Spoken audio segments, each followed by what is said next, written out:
ముఖ్యమంత్రి కేసీఆర్ గారు వాటి మీద దురుద్దేశంతో కన్నేసి అక్కడున్న ప్రజలకు ఇబ్బందులు కలిగజేసేలా చేస్తున్నారు. గతంలో ఉస్మానియా యూనివర్సిటీ భూములని, అంతేకాకుండా ఈరోజు పరేడ్ గ్రౌండ్స్ అని ప్రధానమంత్రిని పరేడ్ గ్రౌండ్స్లో సెక్రటేరియట్ కట్టుకుంటానని కోరిక చేయడం ఇక్కడ వాసులాగా మేము ముక్త కంఠంతో ఖండిస్తున్నాం. ఎందుకంటే ఇక్కడున్న ప్రజలు మంచి పర్యావరణంతో, ఇక్కడున్న చాలామంది కంటోన్మెంటు, సనత్ నగర్, సికింద్రాబాద్ నియోజకవర్గ ప్రజలు రోజు పొద్దున సాయంత్రం ఇక్కడికి వచ్చి వ్యాయామం చేయడం, వాకింగ్లు చేయడం, జాగింగ్లు చేయడం జరుగుతుంది. అంతేకాకుండా మిలిటరీ వాళ్ళకు కూడా ఇక్కడ ట్రైనింగ్ చేసుకోవడానికి మంచి సౌకర్యం పరేడ్ గ్రౌండ్స్లో కలుగుతుంది.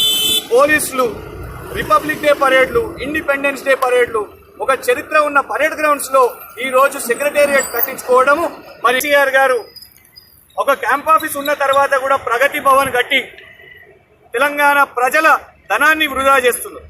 ఈరోజు కేవలం వాస్తు కోసమే ముఖ్యమంత్రి పదవి ఊడిపోతుందని నమ్మి ఈరోజు తెలంగాణ సెక్రటేరియట్ ఉన్నా, అక్కడ అధికారులకు చోటున్నా కూడా ఇక్కడ కంటోన్మెంట్ లో పరేడ్ గ్రౌండ్స్ లో సెక్రటేరియట్ కట్టా అనే ఆలోచన ముమ్మాటికి మేము ఇక్కడ కంటోన్మెంట్ ప్రజల్లాగా వ్యతిరేకిస్తున్నాం. ఖచ్చితంగా కూడా ఇక్కడ పరేడ్ గ్రౌండ్సే ఉండాలి.